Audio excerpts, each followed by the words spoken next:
Gracias, Javier. A usted. Bueno, muy buenas tardes. Como ha comentado Javier, la charla de hoy va de nubes y también va de cuadros. Creo que no descubro nada cuando os cuento que cuando uno va a un museo pues encuentra allí muchos cuadros con nubes. Lo que ocurre es que nos quedamos un poco con el objeto.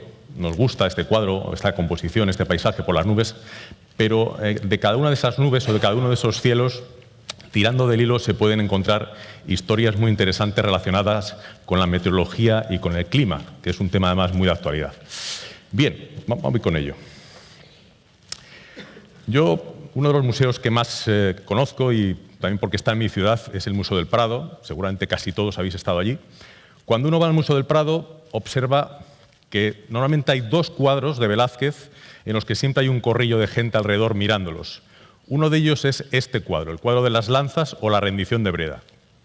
Si de casualidad hay allí un guía y ponemos la oreja, nos va a contar con pelos y señales lo que representa este cuadro, la entrega de las llaves de la ciudad de Breda al soldado, bueno, al general Spínola, que es el que las recibe, que es el que llevaba los tercios de Flandes, y digamos que esto representa a nivel de la historia de España un hito en la historia militar por la conquista de esa plaza durante la Guerra de los 80 años.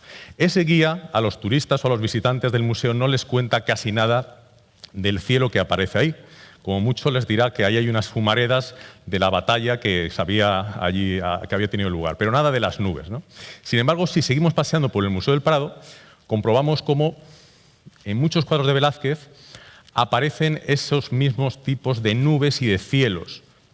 Como podéis comprobar, no hay cielos totalmente rasos y azules, sino que son cielos muy enmarañados, llenos con muchos matices, muchos tipos de nubes. Esto es una constante en todos los cuadros donde Velázquez pinta un paisaje. En este caso son retratos de personajes de la corte de la época. Lo vemos también en retratos ecuestres, como el de Baltasar Carlos. Casualmente Armentia ha puesto antes una fotografía del infante. Y bien, cuando vemos esto, el retrato del conde duque de Olivares, lo mismo. Fijaros que es un cielo prácticamente igual que en las lanzas. La pregunta es ¿por qué?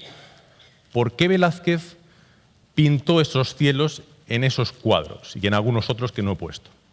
Bien, podemos responder esta pregunta partiendo de distintas hipótesis. Por ejemplo, bueno, por un lado, esos cielos, como pongo aquí, están formados por unas nubes que en meteorología llamamos nubes altas y medias, nubes que suelen anunciar la llegada de lluvias, las nubes que van en la parte delantera de los frentes. Por ejemplo, pues cirroestratos, altoestratos, nubes que estáis muy acostumbrados a ver. Velázquez pintaba en Madrid, ese dato es importante. Bien, una posible causa por la que Velázquez tuvo ese empeño en pintar esas nubes, y es lo que pongo aquí, que racionaba el oro azul. ¿Y eso del oro azul qué era? Pues eso del oro azul era el lapislázuli. Era un mineral que escaseaba y que era caro, de ahí lo de oro azul, y que se traía prácticamente, la única mina en el mundo que había en esa época, ya desde la Edad Media, estaba en la zona de Persia, donde hoy en día está Irán. Se traía a Europa y los pintores ya por el Renacimiento y luego la época de Velázquez y otros pintores usaban justamente el polvillo de lapislázuli para hacer con el aceite el óleo con el que pintaban el azul de los cielos, el azul celeste. Como era un producto que era caro, pues claro, no estaba a lo mejor para algunos pintores por derrochar ese azul, y es una posible causa por la que Velázquez usaba ese pigmento.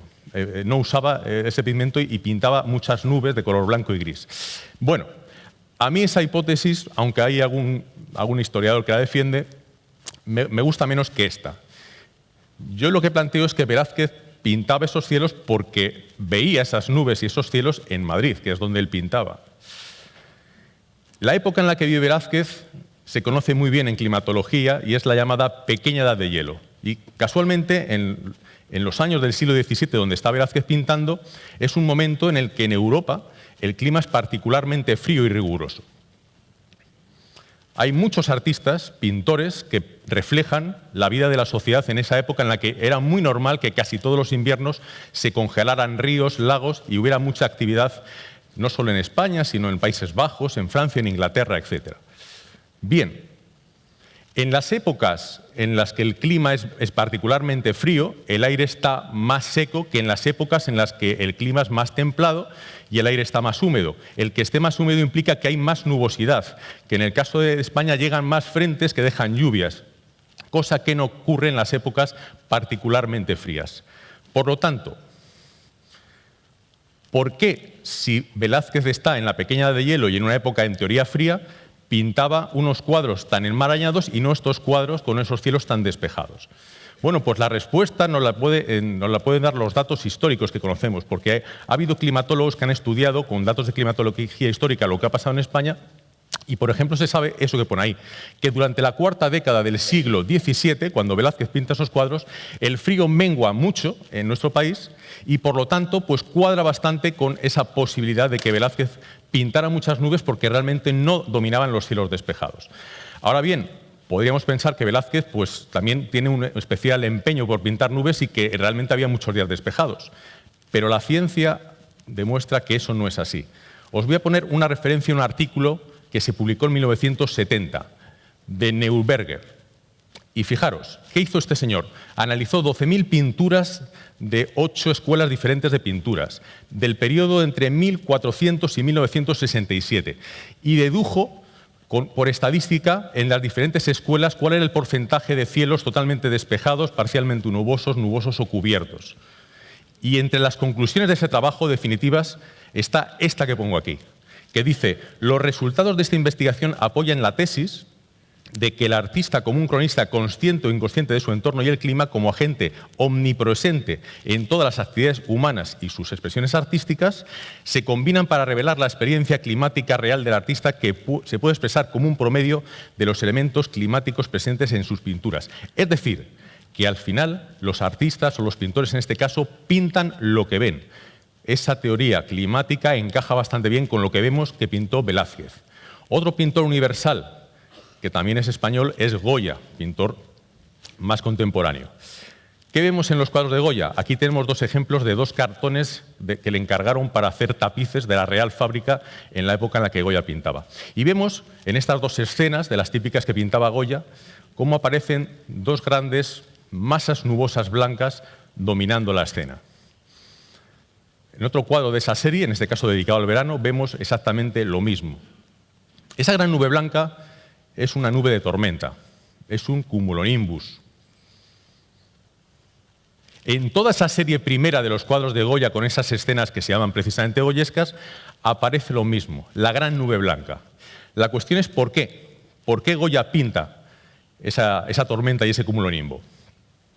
Pues teniendo en cuenta el trabajo de Neuberger, lo pinta porque evidentemente lo observa cuando pinta. Y además, y esto es lo interesante, lo elige como una solución ingeniosa a un problema difícil, que es pintar el paisaje. No es fácil pintar un paisaje y no es fácil pintar un cielo, pero si tenemos ya un cielo que de manera natural es blanco, pues Goya lo tenía fácil. Lo plasmaba ahí, el cuadro no perdía realismo y además resaltaba los personajes. Cuando estamos en Madrid y empiezan a formarse nubes en la Sierra de Guadarrama, que está al norte de la capital, ese es el aspecto que empiezan a tener las nubes de tormenta. Goya solía pintar en la pradera de San Isidro, que es una zona ciertamente elevada cerca del río Manzanares, y allí al fondo veía el perfil de la Sierra de Guadarrama. Imaginaros a Goya pintando un día de primavera caluroso, empiezan a crecer nubes debido a la convección en la Sierra de Guadarrama, que poco a poco van creciendo y terminan culminando en esas grandes tormentas que él tiene siempre delante con los actores, los personajes que retrataba justo donde estaba él. Podemos analizar los cuadros de Goya teniendo en cuenta esto. Fijaros, baile a orilla del Manzanares o baile de San Antonio de la Florida. Vemos la gran nube blanca, una constante en esos cuadros. Si somos un poquito observadores y hay que conocer un poco Madrid capital, vemos que Goya, ahí en la parte de la izquierda, ha pintado el perfil inequívoco de la iglesia de San Francisco Grande, que es la cúpula más grande que existe en la ciudad de Madrid. Pero está en el margen izquierda del río Manzanares, es decir, que el río en la dirección que está pintado está apuntando hacia el sur y la Sierra de Guadarrama os he dicho que está pintando hacia el norte. ¿Qué es lo que ocurre? Goya estaba en Madrid, Goya muchas veces pintaba las tormentas que crecían al norte, en la Sierra de Guadarrama, pero es que al sur de Madrid hay una zona generadora de tormentas que es la zona de los Montes de Toledo. Por lo tanto, esa gran nube blanca de ese famoso cuadro de Goya, podemos concluir que era una tormenta toledana. Una pequeña investigación, como veis, a partir de la meteorología y de un cuadro famoso de Goya. Bueno, simplemente os invito a que cada vez que vayáis a un museo, al Prado o a cualquier otro museo del mundo, miréis con vuestros ojos los cuadros, pero también os fijéis en las nubes. Muchas gracias.